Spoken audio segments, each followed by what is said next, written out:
Yan ang ating Biblia sa Aklat ng mga Awit.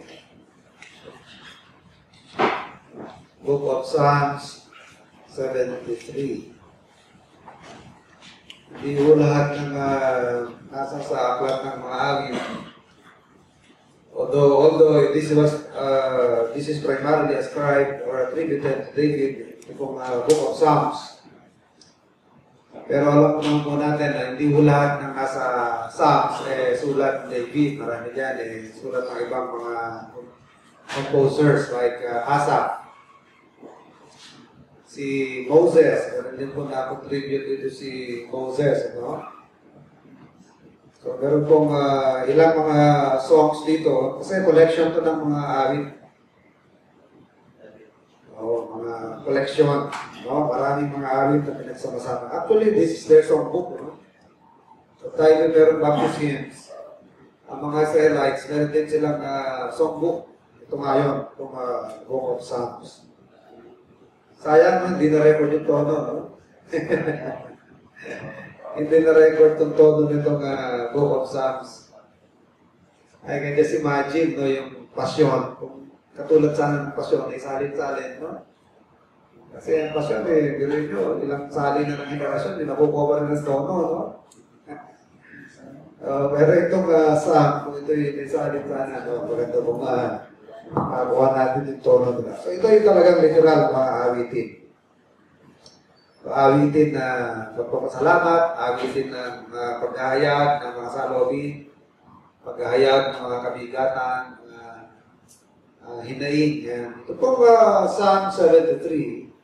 Ito po ay isang awit ni Asaph. Si Asaph po ay isang choir director, no? So, siya ang leader ng mga awit, si Asaph. So, ito po yung kanyang awit, ano? Sabi niya rito, truly, God is good to Israel, even to such as are of a clean heart. So, given na po yan, no? Ng Panginoon, talagang napakabuti. Napakabuti niya, lalong-lalo na sa kanyang anak. Kaya nga lahat ng bagay ay nagkakalakip-lakip na gumagawa para sa kabutihan ng kanyang mga anak. So that's in alignment with what he said in Romans chapter 8 and verse 28. All things work together for good. Pero para kanino? To them that love God, to them who are called according to His purpose. Although God is also good to the unbelievers, dahil sabi nga ng Panginoon, pinasisikat ng araw, hindi lamang sa bukid ng mga anak niya, maging sa bukid ng mga masasama, pinasisikatan din Diyos ng araw. Nagbibigay din siya ng ulan, hindi lamang sa bukid ng mga believer, kahit sa bukid ng mga unsaved. Pero tawag po dyan ay common grace. Common grace. Wala akong saving grace doon. Ang saving grace is only intended for the elect of the Lord. But nonetheless, God has special attention sa kanyang mga anak. Hindi lang attention sa kaligtasan, kundi attention para sa welfare ng kanyang mga anak. So, meron pong special na attention ng Panginoon sa atin. So truly God is good to Israel, even to such as are of a clean heart. Sila po ng mga ligtas, sila ng mga mananampalataya. Sila lang naman may malinis na puso, no? Sabi ng Panginoon sa Mateo 5:8, mapapalad ang may malinis na puso at makikita nila ang Diyos. So mga mananampalataya tinutukoy dito, no? Na kung saan napakabuti ng Panginoon sa kanila. Kayo po ba masasabi natin, di ba? Na buti ang Panginoon? Amen? Alam niyo po, minsan, na-overwhelm tayo ng mga nangyayari sa buhay-buhay natin, sa mga kamag-anak natin, mga pamilya natin. Pero kung susumahin po natin, mga kapatid, when everything is said and done, nakikita natin ang bottom line, talagang mabuti pa rin ang Panginoon. God is always good to us. Kung tutuusin, mas napakaraming tao ang mas miserable pa kalalagayan kaysa sa atin. Sa habag ng Panginoon, hindi na tayo pinasakit na umantong sa ganong kalagayan. Amen? At tayo man eh, hirap ngayon sa maraming bagay sa lahat, eh dapat natin isipin na mas marami bang, mas mahirap ang kalagayan ngayon. Nasa gitna ng maligmaan, nasa kalagitnaan ng paggutom, persecution, di ba? So God is good to us. Number 2, but as for me, ito yung testimony ni Asaph, my feet were almost gone. My steps had well nigh slipped. Muntik na akong madapa, sabi ni Asaph. Pag sinabing nadapa or may stumble, sige, may mga pagkakataon din naman ng palagaya na minsan natitisog tayo eh. O na-stumble tayo na parang may mga sitwasyon sa ating buhay na parang hindi natin maunawaan, ano? Mga nagdidiscourage lang natin eh. Pangunawa, nagdidiscourage lang pagsunod sa Panginoon dahil meron tayong mga bagay-bagay na hindi ma-reconcile. We cannot help but sometimes ask the question, why? Saan hindi natin maiwasan na makapagtanong, bakit? Bakit kaya? Sa mga mananampalataya na hindi nyo kailangan magtagal sa inyong buhay pananampalataya, ay maaaring aabot din kayo sa punto na makakapagtanong kayo na bakit kaya mga unsafe? Parang hindi masyado mga problema. Samantala ng anak ng Diyos, supposed to be anak tayo ng Diyos eh, di ba? Dapat sana mas maayos ang kalalagayan natin dahil nasa atin ng Diyos. Pero bakit ito nangyayari? Yung mga unbeliever, parang sila yung walang yung problema sa buhay. Makikita nyo, karating galing trabaho, labas na ang lamesa, labas na yung tungga, di ba? Masasaya. Hindi naubusan ng mapulutan, hindi naubusan ng liwaliw. Samantala mga unbeliever, talaga naman, tipid na tipid tayo sa ating budget, inaayos ang lahat, ibinubukod yung tithe, ngayon inaayos natin yung budget natin. Talagang pa rin, zero balance pa rin, ano? Tama po ba yun? Halos magtagpo-tagpo lang yung katapusan, bago dumating sa sweldo eh, halos panama lang ang pang-abot lang, no? So, hindi lang pala mga modern day believers ang nagkaroon ng ganyang problem. Nakakapagtanong din sila, kahit mga araw pa. Marami na rin mga mananampalataya. Nagtanong na nga, daang taon na lumipas, marami na nakakapagtanong ng ganyan. At kaya ganun ang buhay ng mga mananampalataya at ng mga hindi mananampalataya. Kaya sabi ni Asaph, natitisod ako. Sa mga nangyayari, sabi niya, natitisod ako. I get stumbled, sabi niya. Muntik na, sabi niya ito. But as for me, my feet were almost gone, my steps had well nigh slipped. Bakit? Ito yung dahilan, verse 3. For I was envious at the foolish when I saw the prosperity of the wicked. Kaya sa natitisod. Na-observe niya sa paligid niya, mga walang respeto sa Panginoon. Walang paggalang sa araw ng Panginoon, walang paggalang sa mga prinsipyo ng Diyos, prinsipyo ng Biblia. Hindi nagpala. Pero makakabili ka ba naman ng libingan mo lang, 30 million ang halaga ng lote mo, 30 million. Magpapaparty ka sa araw ng mga kapatay, at araw, baka ba yung pinapakakay mo pero Musudayin pa lang, naka-centralized air condition. May signal pa yung gusto mo manood ang lahat ng channel, kompleto. Kilala na natin sinasabi ko. Andiyan lang, kita ko yung musudayin dyan eh. Andiyan yun eh. Nakita ko na yun. Nilibig si Nanay Kanyas, nakita ko yung musudayin na yun eh. Kayo na boles dyan. Pero mo, lote lang doon, ang pinabuerta nila. Lote pa lang, ha? Wala pa yung gusali nun. Lote pa lang, 30 million. Pag in-interview anak niya, ang sagot anak niya, astig pa. We have enough. We have enough. Sabihin, pwede na mamatay ang nanay nila. Sapat na yun. Sapat na yun na ipon. Hindi na sagot eh, we have enough. So, kaya sobra-sobra pa. Kaya hindi sila magkukulang. Kaya dito, I was envious at the foolish when I saw the prosperity of the wicked. Sabi niya rito, for there are no gods in their death, but their strength is fear. Parang napakatatag nila. mga negosyo nila, pero ito na lang, ano? Imagine nyo, kung meron tayong members church na kagaya ni Mr. C. Ha? Saan ang kalagayan ng mga pastor, no? Pag sinaging pastor ng Baptist, tigitigisan ng Fortuner. Kaya mo, isang type lang ni Mr. C. Di ba? Isang Fortuner sa'yo. Next Sunday, ikaw naman. So lang, wala, no? Wala tayong gano'n. Pero mga unbeliever, maraming gano'n. Mga unbeliever. Tapos, salip na mabakrap, habang magtatagal, hindi eh. Palawak pa ng palawak, di ba? Tanyo, yung mga maliliit na mga balipapa, malapit ng lamunin ng mga ano ngayon. Lalamunin ng save mo, tsaka ng ano, ng champion ng ano, ng pure gold. Talaga papatay nila yung mga maliliit. Nakatakot yan, no? Marami mga small timer dyan dahil sa mawawala na lang ng pusa. Baga, lalamunin sila nito mga higanting na pero yung mga may department store ka na, meron ka na ball. Pati ba naman yung mga maliliit na ano pa nila. Kasi yun ang kadalangan gaya yung Walter Mart. Kaya, ang Walter Mart, napakalaki niyan, di ba? Ilang branches na yan worldwide. 3,000 na yan kanin, buong mundo. Pero mga unsafe yan, mga believers yan. Sige, ano tayo, mag-research. May kilala ba kayong mananampalataya na ano? Nakapagpundar ng malaking negosyo? Sige nga, pero makilala.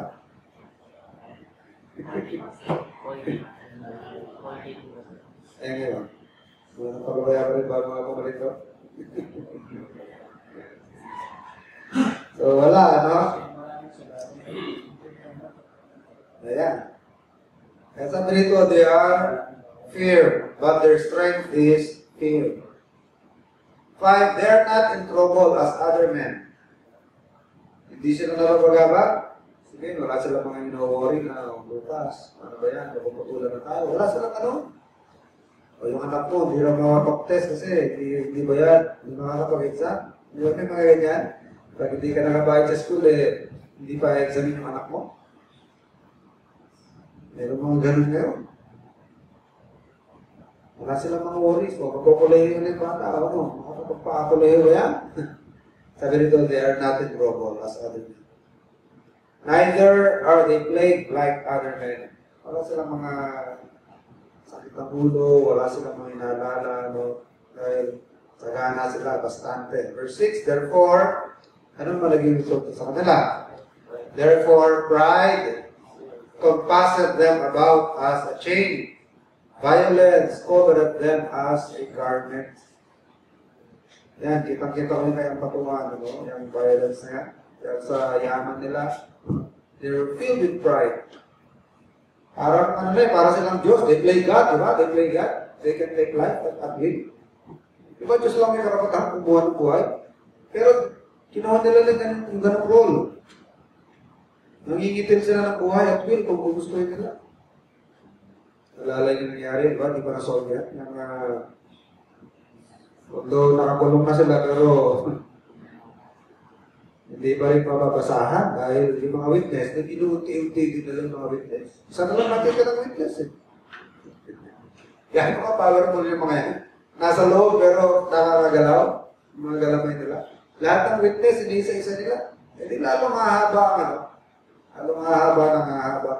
Hindi may tutuloy-tuloy ang paglulipis na yan. Naubos sa lahat ng witness. So they're filled with pride. Maalala yung minasakyan nila about 58 or 57 mga tao. Ano yan? Wars? The wars in the world. Wars yan actually sa buong mundo.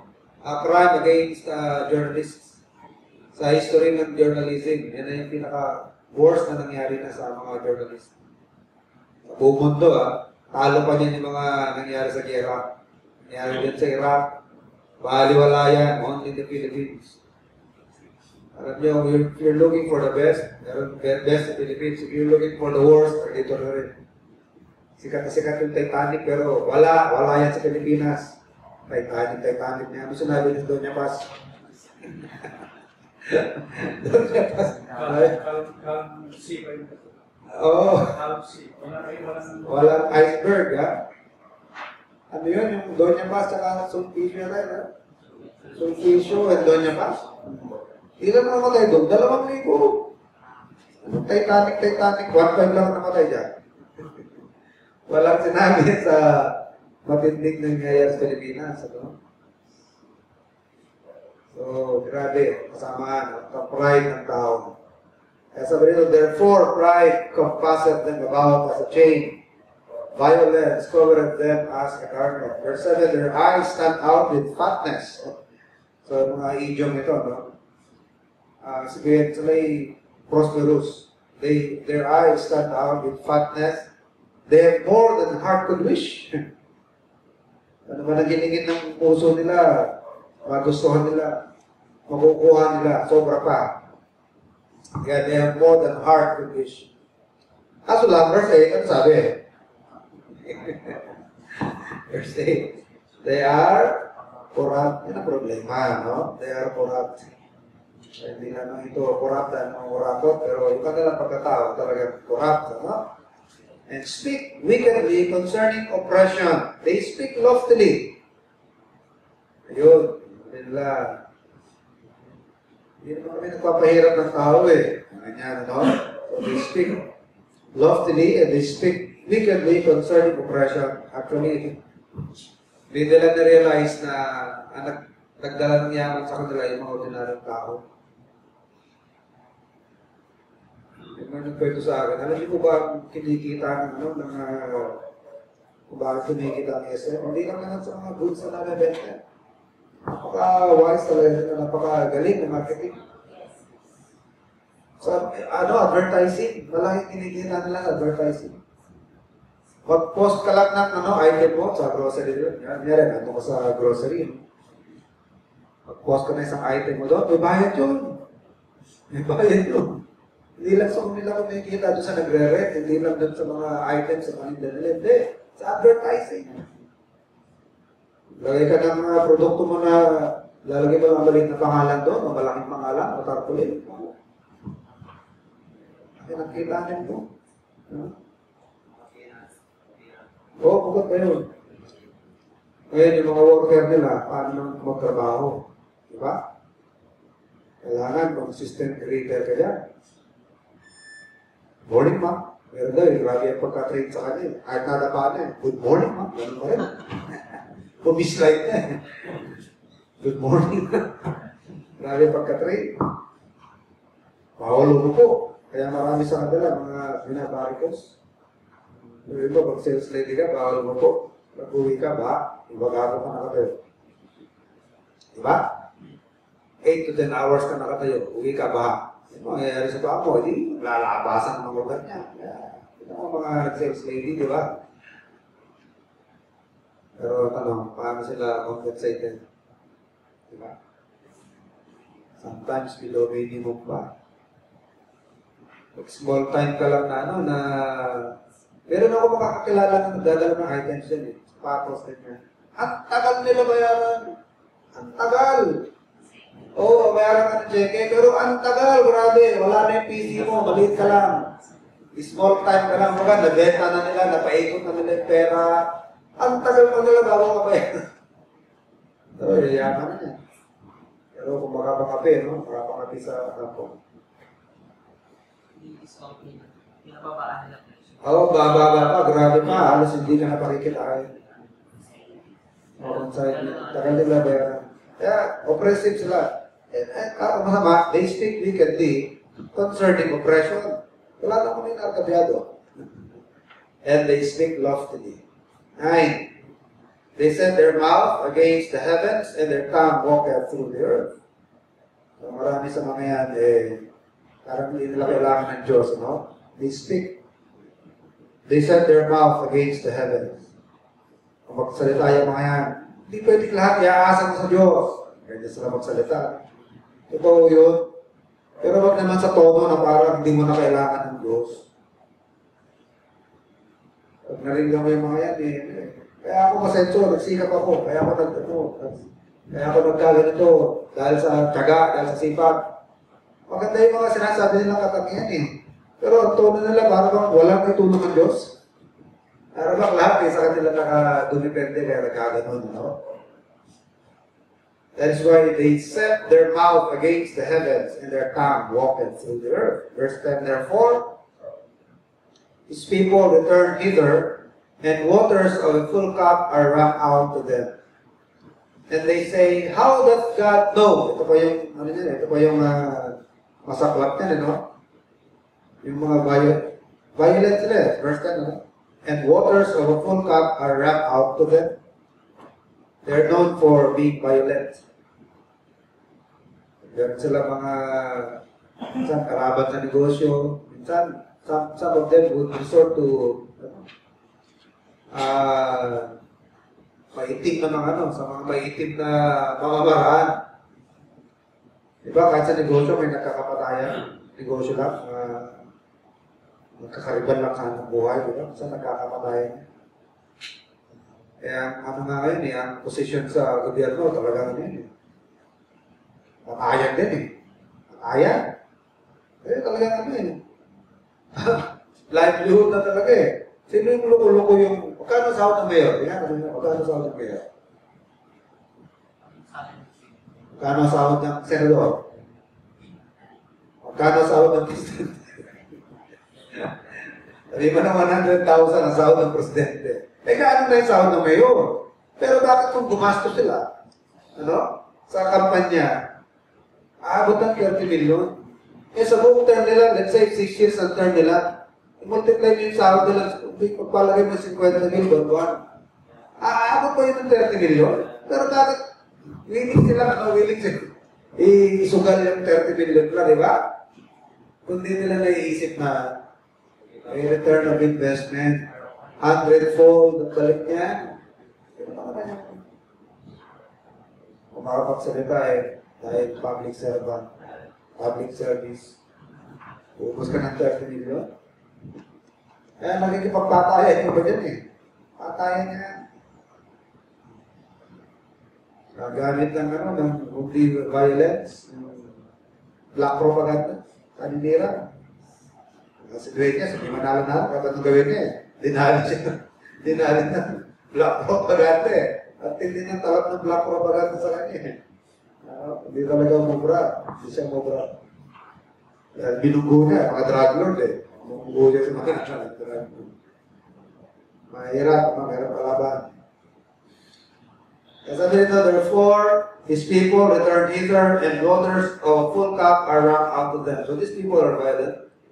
Ang masaklap niya, nakala nila, hindi alam ng Diyos. And they say, how doth God know? And is there knowledge in the Most High? Parang feeling nila walang Diyos na nakakakita sa kanilang mga pinagagawa. Nakikita niyo yung pride, yung pride. They're being proud. Parang walang Diyos na nakakaalam sa kanilang mga pinagagawa. First, we have, behold, these are ungodly who prosper in the world, they increase in riches. Sarap sana na kung ninender tayo na talagang magtatay weekly ng 1 million. Hindi na. Mga simbahan natin, Ang gusto nyo, granite? Addicted granite? Kaso lang, wala Sa unbelievers lang meron yan Di ba meron ng 7-star hotel, di ba? Yung mga sa Dubai, 7-star hotel. Sa Pilipinas, hanggang 5 lang yata tayo rito meron na ba mga 6? Alin, itong sa Manila, sa Rojas? Oo, yung ano yung pangalan niyo? Westgate? Yun ba yun? 6-star na yan? Pero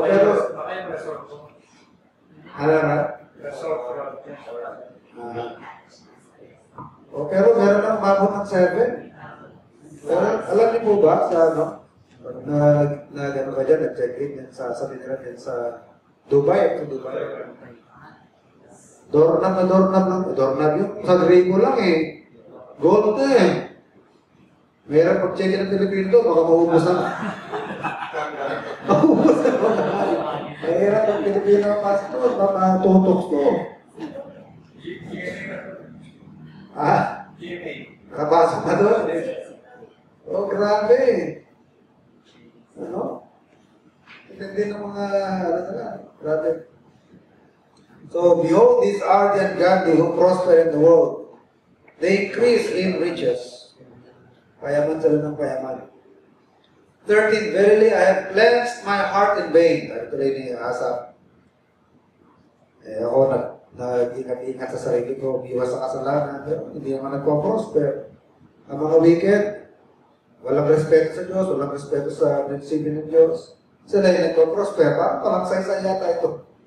I have cleansed my heart in vain and washed my hands in innocency. For all the day long have I been plagued and chastened every morning. Araw-araw, problemado ako. Samantala ang mga wicked, ang mga masasama, pa-increase pa ng pa-increase. Pero kasabihan money begets money. At sa observahan ko, parang may katotohanan. Ang may pera, lalong nagkakapera. Meron ka lang 10 million, time deposit mo lang yan. Dati, alam ko, ang 1 million, ikita yan ng, sa time deposit ng tanggalan ng taxes, mga 13,000, kung may 10 million ka, that's 130,000 sa 10 million monthly. Kaya di ba ubusin ng 130,000? Pagkaya. So, marami na yun. Kaya kung ang konsumo mo lang 50,000, di mo ba, marami ka pang nasasig, di ba? Marami ka napapadagdag sa savings. Hindi na sinasabi na money begets money. Kasi sila na mayaman na lalo kang mayaman. Kasi marami silang pwedeng pag-investan, marami silang pwedeng pasurukan na negosyo. Pero tayo na halos panamalan. Ang tawag doon? Hand to mouth? Hand to mouth? Ang tawag doon? Sangkahin sa tuka. Di ba? Sangkahin mo, saan tuka? Mga wala naman necessary. Lahat ang kinikita mo ay talagang good for just exactly lang for your consumption, ano? Wala talagang savings. Alam nyo na resulta. After 10 years, after 20 years, ganito pa rin tayo. Pero meron kami natatabi. Mga anak ko yan sigurado. Yun yung mga naitatabi. Sabi ni Asa, parang walang saysay yata yung pag-iingat ko sa kasalanan, pag-iingat sa puso ko, paglayo ko sa, pag-iwas ko sa mga masamang gawain. Dahil araw-araw, sabi niya, all the day long, have I been plagued and chastened every morning. Pag-isip ko sa umaga, problema agad ang bubulaga sa akin. Pag-isip ko sa umaga, pagtulog sa gabi, problema na iisip. Pag-isip sa umaga, gano'n naman parating na problema. Saka pala, yung LPG, wala na. Ganyan, no? Mahal kaya LPG ngayon, kalma. Sayang ka na. Pag ganyan sa, puro lata na natin ko, wala nang laman yung lata. Pagkasayang, wala laman. Puro lata na. Wala nang saksayang na lang to. Problema ka naman, di ba? Kaya tapos, parating mga exam, yan. Kaya sabi ko ito, all the day long have I been plagued and chastened every morning. If I say, I will speak thus, behold, I should offend against the generation of thy children. Kung magplano naman ako ng masamang balak, delikado naman ako, sabi ni Asa, paano na lang sasabihin ng mga susunod na henerasyon? Hindi ako naging mabuting halimbawa. Alam niyo po ang hindi naiisip ng ilan, kung sa kanila ay sapat na verso lang naiiwan sa anak nila, di ba, di gumawa ng masama, kahit sila ay pakulong na ang buhay, kahit mapakulong sila, buhay na yung pamilya nila, ang di nila naiisip, yung history. Yung history. Mabigat yun Kasi ang history, dadalhin ng mga anak mo yun di ba? Matatandaan ka na, anak mo yun. Yun ba yung magulang niya? Kaya pala, kita magtataka na ganyan siya, di ba? Pakapangit na yan. Pero yung history mo na, sabihin, wala ka na naalala ka pa dahil sa katapatan mo. Maalala ka sa iyong pananalig sa Panginoon, kahit sa kita na kahirapan, i-live straight, lumaban ka ng parehas. Maganda yun, may iwan mong patotoo. Hindi mo madudugisan ang iyong pangalan. Ang mga anak mo may pagmamalaki. Meron ng mga tao dahil sa pangalan yan. Ano niya ako, di mayaman. Tatitirang payamanan ko na lang, pangalan ko, pati yan. Dudungisan pa ninyo. Pagkakamatayan na talaga tayo. Pero kung kilalang ganyan, sabi niya, well, mahirap na ako. Yun na lang ang pangalan ko ang pinakayaman ko. Yan na lang natitirang yaman ko. Gagawa niyo pa ako ng kwentuhan. Tototohanin mo na. Sabihin, ganun nila pinapangalagaan ang kanilang pangalan. Dahil magiging history tayo History. No? Minsan lang tayo dadaan sa mundo. Paano mo gustong matandaan ng tao? Paano mo ka gustong maalala ng apo mo? Paano mo ka gustong maalala ng anak mo, ng mga apo mo? Ng mga apo ng apo mo? Diba? Paano mo gustong alalahanin? Sabi niya rito, if I say, I will speak thus, behold, I shall defend against the generation of thy children. When I thought to know this, it was too painful for me. Di ba na lang gagawin ko? Sabi niya sa saklat. Ngayon, saan siya nakahanap ng relief? Verse 17, until I went into the sanctuary of God. Itong sanctuary nito, hindi mo ito necessary na lugar, no? Na parang temple, ganyan. Pwede natin itong i-refer din sa knowledge of God. Until I went into the sanctuary of God. Kilalanin mo ang Diyos hanggang sa nakilala ko ang Panginoon. Nakilala ko ang kanyang mga attributes. Then, understood I there and diyan ako naunawaan. Si David, meron ganyan ng experience kay David Sabi niya, one thing have I desired of the Lord. Sabi niya, that I should and that I seek after to inquire in His holy temple. So it doesn't necessarily mean nandun ka sa lugar ng templo. Mga, nandun ka sa presensya ng Diyos. We-meditate mo ang Panginoon. Yun ang sinasabi ni Isaiah sa Isaiah 23:6 na, or 26:3 na, thou wilt keep him in perfect peace, whose mind is stayed on thee. Check na natin yan. Psalm 23, Isaiah.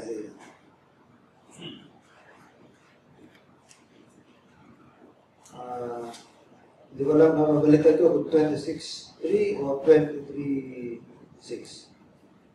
26:3. Yan. So, Isaiah 26:3. Thou wilt keep him in perfect peace, whose mind is stayed on thee, because he trusted in thee. So, yun ang ibig sabihin dito ng going into the sanctuary of God. Aralin mo ang Panginoon, pasukin mo siya. Pasukin mo ang Panginoon in His inner sanctum. Ang kalooban ng Panginoon, pasukin mo. Paano mag-isip ang Panginoon? Ano yung kanyang ways? Ano yung kanyang pamamaraan?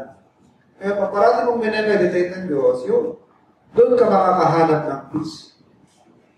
Isang bagay na nakakasettle sa atin is the knowledge that God is holy, di ba? Because God is holy, hindi siya gagawa ng mali. Hindi siya gagawa ng masama. Dahil ang Diyos ay banal, di ba? Pangalawa, isang bagay na nakakapag-settle. Ako, personally, yung omniscience of God. Alam ng Diyos lahat ng bagay. Alam niya yung bilang ng aking buhok. Di ba? Meron tayong verse. The very hairs of your head are numbered. Kung bilang ng Diyos yung buhok, hindi mas higit yung bilang ng ulo. Ano ba yung ibig sabihin na? Kung nabibilang ng Diyos ang buhok, mas bilang niya yung ulo.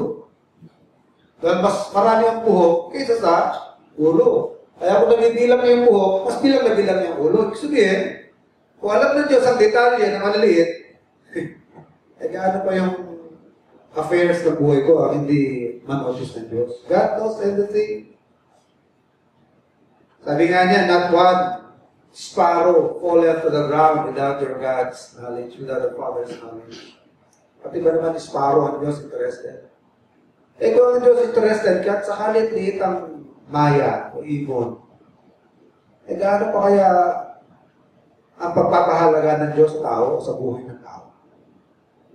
Kaya kung inaalala natin yung kakainin bukas, sasahin bukas, ipapamasahin bukas, ipapanggastos bukas, hindi ba naisip ng Diyos yun? Eh yung ibon nga, inalala ng Diyos, di ba? Inalala nga ng Diyos ang ibon, sabi ng Panginoon, Panginoon nagsasalita, napansin niyo ba ang ibon o nag-aaraw? Pero araw-araw kumakain niya dahil your Heavenly Father feedeth them. Not one of them toil, not one of them plant seed, wala nagtatanim ng andyan. Pero sila ay inaalagaan ng Panginoon. Araw-araw makakain niya. Hindi ba kayo magugulat na signal number 4 pagkatapos sa malakas sa hangin madaling araw na, ano unang umarinig? Di ba? Ibon? Buhay. Akala mo, napatpat sila ng hangin kung saan? Hindi. Buhay ang ibon. The Lord preserved them. If God knows the affairs of these simple animals and insects, higit nang alam ang aking mga details of life. Alam niya yung mga happenings sa aking buhay. Na kung pinagmalasakitan ng ibon, masigit niya pagmamalasakitan ng tao. So kung inaalala ng Diyos ang ibon, mas aalalahan ako ng Diyos. Yun ang mensahe ng Panginoon.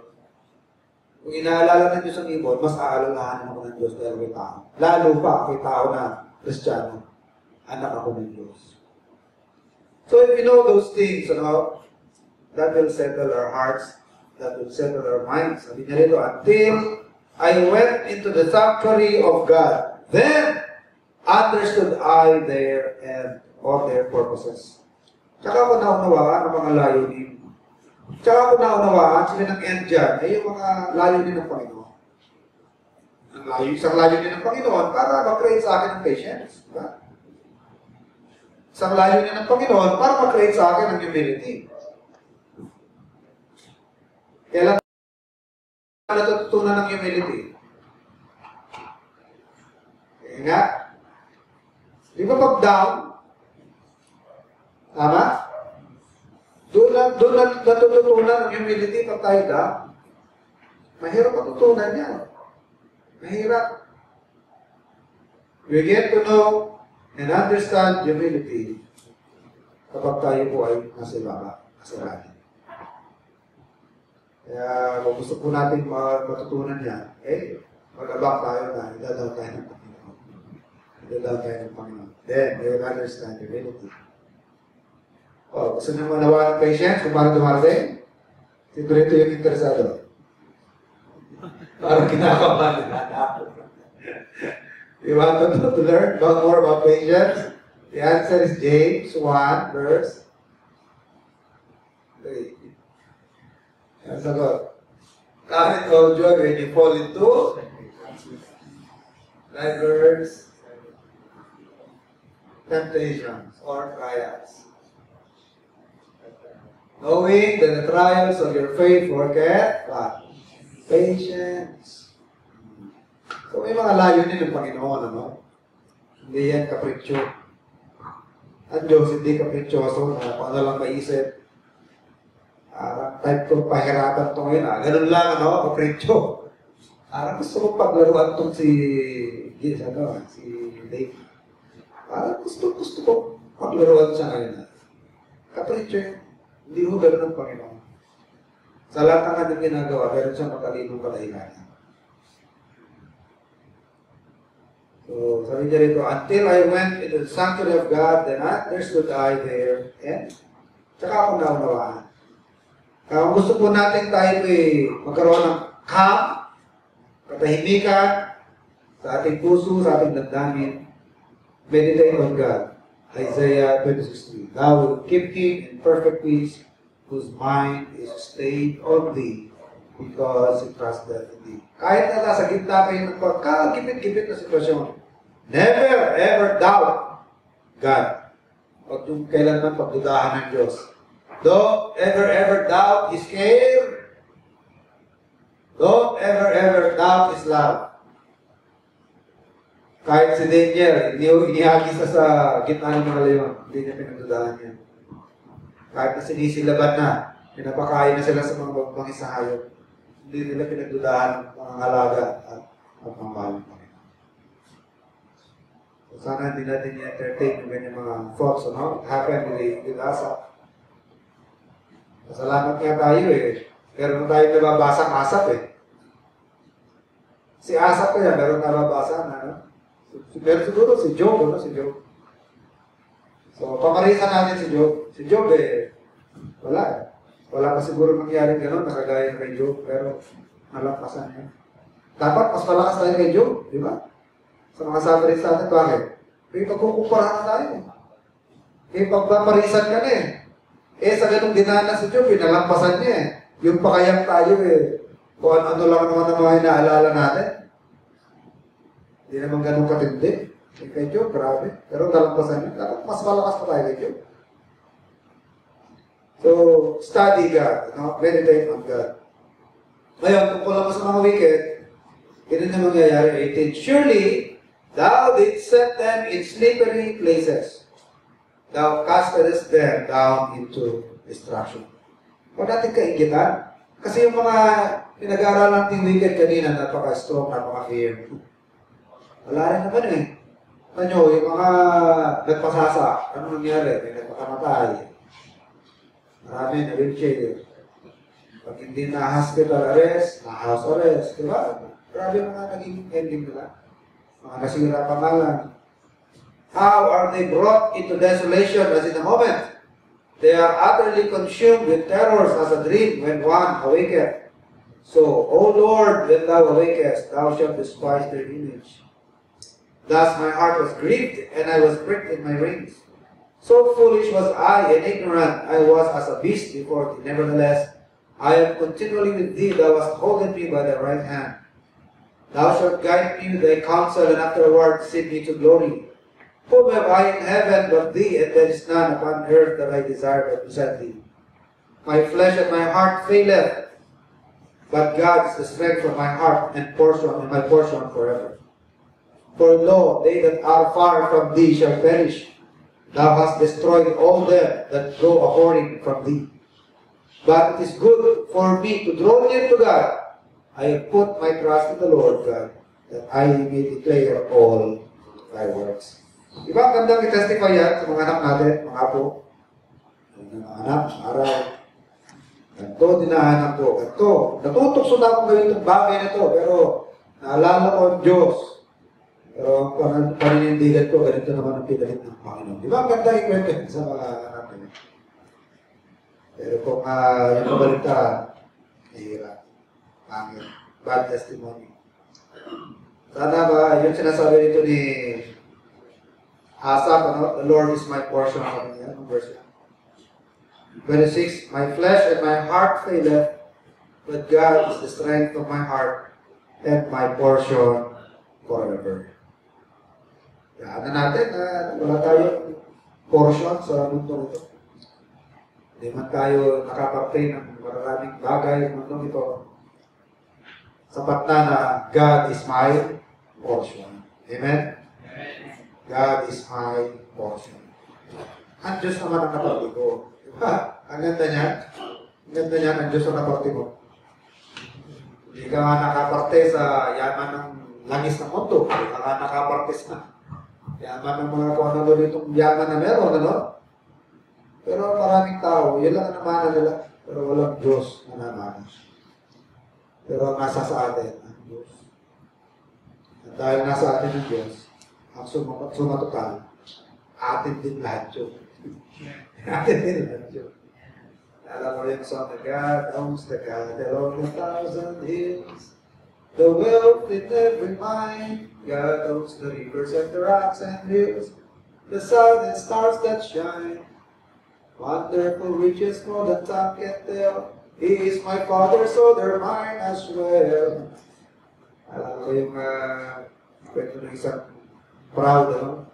Nakikita mo yung mga na yan, yung hanggang mga bundok na yan. Akin yan. Yan, naggala, aking mga baka na pinapasto. Yan, sa kabundukan yan, hindi mo na nakikita na baka, no? Nandiyan ang mga baka ko. Lawak, ang kanyang sako. Sabi mo sa Kristiyano, nakikita mo yung dagat? Yung Pacific Ocean, akin nga. Oo. Ay, mga bituin sa langit. Akin nga. Bakit na-akin niya? Eh, anak ko nang gumawa niyan eh. Hindi amin yan. Hindi ko gusto matulong. Salamat tayo na parte sa matulong ito. But if God is with us, parang atin na rin yan. Sa pagkahon na nasa atin ng Panginoon. Anin mo yung ikaw yung pinakamayaman, pero after that, wala na. Impiyerno na, di ba? What should the prophet naman, if he gained the whole world but lost his soul? Samantala, wala kang nag-gain sa mundo, para kasi Lazaro pulubi, pero ligtas ka naman, didigat ang mata mo sa paraiso. Okay na. Okay na. Kaya lumalakas na naman ang loob natin, no? Okay lang. Ganito lang tayo ngayon. At samantala lang na ito, lilipas din, di ba? Lilipas din yan.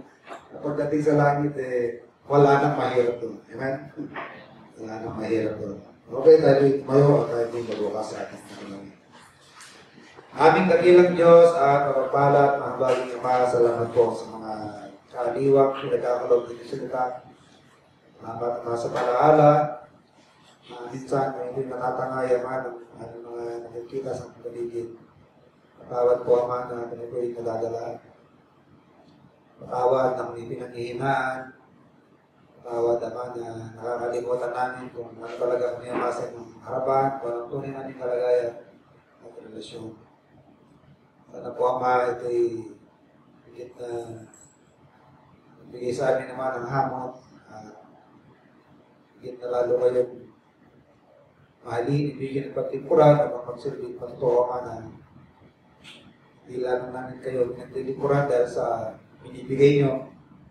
Hindi pinaglilikuran kayo dahil kayo karapat-dapat namin paglilikuran. Ama, ito ko'y mabuting patotoo Ama, makita ng mga hindi pa nakakakilala sa inyo. Sana matuloy niyong patlagin ng bawat isa sa pananampalataya. Ang buhay Kristiyano na hindi kami matinag, Ama, ang nangyayari sa mga paligid, hindi matuloy kami manghawak Ama sa inyong hindi nagbabagong salita, mga pangako.